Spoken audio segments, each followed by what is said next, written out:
Am I the asshole for not wanting to take my sister home after my mother's funeral? We are 3 siblings, me, 26M, my sister, 24F, and my younger sister, 21F. My 24-year-old sister left home 4 years ago to travel the world. At first she traveled the Europe with a small savings. In time, she became a minor influencer. She traveled many countries using both her money from influencer work and rich BFS. My mum, she was 53 years old, was diagnosed with colon cancer 2 years ago. Unfortunately, we were late in the diagnosis and my mum's immune system was not very strong. These 2 years were very difficult, and the biggest thing my mother wanted most during this period was for her daughter to visit her. My mother was very fond of my sister all her life, and at first she did not want her to travel the world. My sister left the country against my mother's wishes and only came to visit us twice during this period, and one of them was before cancer. For 2 years after my mother was diagnosed, she always wanted her daughter to visit her and cried every time she spoke to her on the phone. Me and my family repeatedly spoke to my sister and told her that she needed to visit my mum, but each time she made up some other fucking excuse, always promising to come next month, never keeping any of them. Meanwhile, she was posting fucking stories on Instagram. When she came to visit 1.5 years after the diagnosis, she only stayed for a week. My mum was crying when she left the house. We lost my mum 3 days ago. The funeral was the next day and she couldn't even make it to the funeral because she was in Indonesia. She could only come home in the evening. When she came home, I asked her, "Why the fuck are you here?" She told me that this was her house. I said, "You couldn't even make it to the funeral. The woman cried for you the whole time. If you're coming after she's dead, don't come at all, get the fuck out." As a result, the fight grew. Our relatives at home let her in and my father agreed to let her stay. My father and my cousin say that we are going through a difficult time and that we should be united now, even if she made a mistake. I don't want to be united with that fucker. Everyone says that no matter what, I should forgive her because she is my sister, that I am wrong. I think she should leave the house. Today I went back home to be with my dad and my little sister, but I don't talk to her. The fight between us is upsetting them too. Am I the asshole? Edit. I didn't schedule the funeral.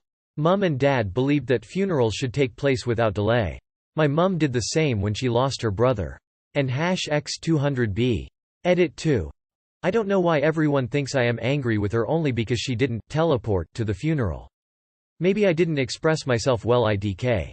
My mum was very emotional towards my sister, yes, and maybe she took it as emotional abuse, but that still doesn't justify her absence for 2 years. At the end of the week-long visit, my mum was crying because her daughter had left home again. Perhaps I should have said to a very sick woman, "Why are you crying? You're going to die and you've only seen your daughter twice in 4 years, it's not a big deal. Stop emotionally abusing your daughter. Nevertheless, thank you for all your judgments." Last edit. I said in the comment that I'm going to stop reading and that I would try to have a proper communication with my sister after a while. I just came back to give a little update.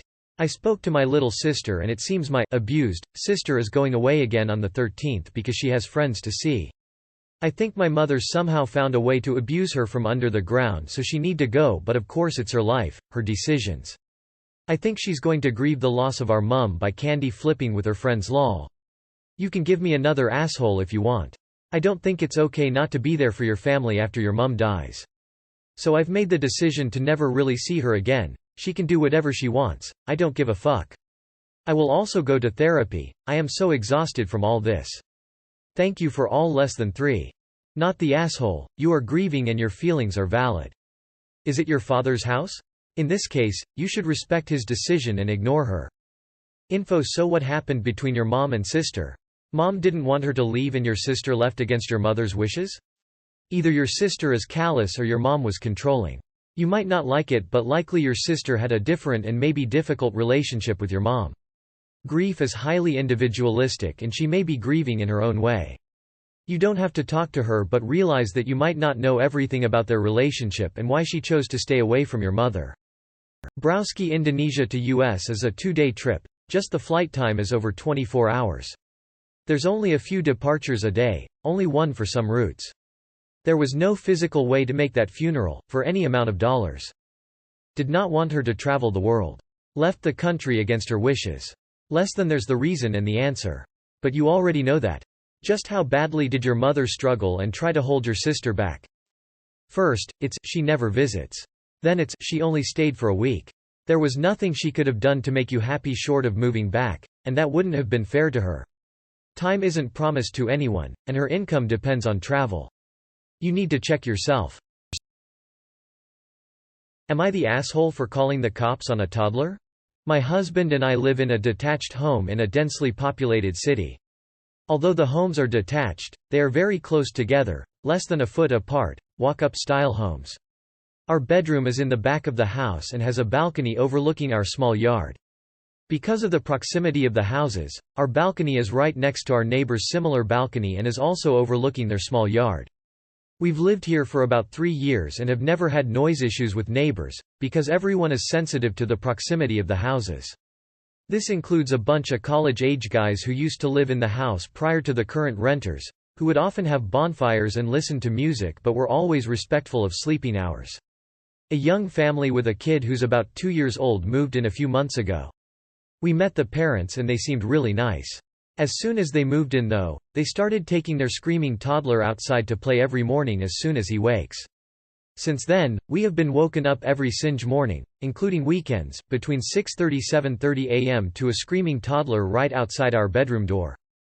We haven't said anything and have tried getting a loud noisemaker and insulating the exterior door with soundproof insulation, but the kid's shrieks are still impossible to sleep though. I am pregnant and am having a hard time sleeping and am generally exhausted all the time, so this is driving me crazy. This morning, we were woken up at about 6:30. I decided to poke my head out the door and politely asked my neighbor, the kid's mom, if she wouldn't mind waiting until a little later to start playtime outside. I explained that I was pregnant, the location of our bedroom, and that we had tried other noise reduction options with no success. The mom flipped out on me. She told me I was insane for complaining about a toddler, that I was going to be a bad mom for not giving grace to people with kids, that I needed to get used to it, and was generally yelling at me in front of her kid. She also said she was going to start bringing the kid outside even earlier now. Her husband came out and also started yelling at me, to the point where I couldn't hear them because they were yelling at the same time. I told them it was nothing against their kid, but that I needed to be able to sleep. When I realized they were incapable of having a civil conversation, I told them I was going to have to put in a noise complaint. They told me I was the asshole for calling the police on a 2-year-old. I called my mom and she agrees it's rude to call the police on young parents, but I feel like I'm going insane without sleep. I also worry that when my baby is born in a few months, my newborn will be woken up by their screaming toddler. The police came and the neighbors didn't answer their door, so the cops told me there was nothing they could do but to call back if it keeps happening. Am I the asshole? Edit. The noise ordinance expires at 8 a.m. on weekdays and apparently later on the weekends, so they are in violation. The ordinance applies to noise above conversational level, which the shrieking certainly is. I also initially called my city's non-emergency number with the intention of entering a complaint there, and was transferred to the police. I didn't not call the police.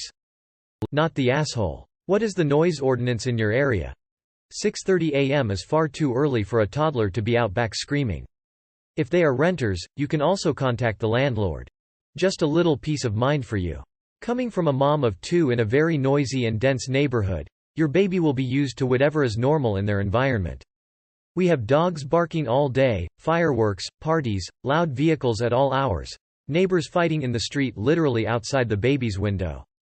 Mom and dad wake up, but the babies literally never wake up. We have a white noise machine in their room and can definitely still hear the stuff, but really they aren't as light of sleeper as you think. Whatever is normal, they will be used to. Do you know if they are renters? If yes, call their landlord. They should be handling this. Barring that, lodge a formal noise complaint with the city. Not the asshole. It would be one thing if it were 9 a.m., but 6:30 is awfully early.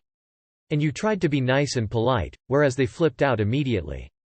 You all live in extremely close quarters, so everyone needs to be thoughtful of their neighbors, especially with noise. Not the asshole, you're not calling the cops on the toddler. It's the parents because they feel entitled.